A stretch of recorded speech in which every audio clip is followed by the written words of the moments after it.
Hi up there guys, it's me again. In this video I'm gonna show you how to pin comments on Instagram posts.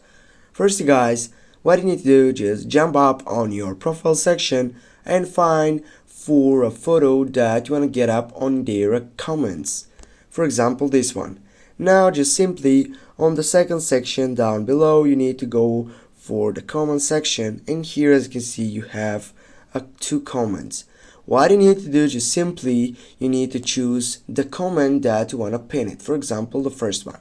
Just hold on it, and as you can see on your right upper side you have three options. You need to choose the first option by pinning up this comment.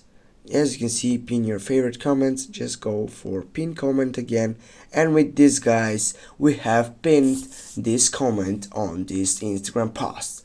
Thanks for watching. Don't forget to hit that like and share the video. See you soon guys.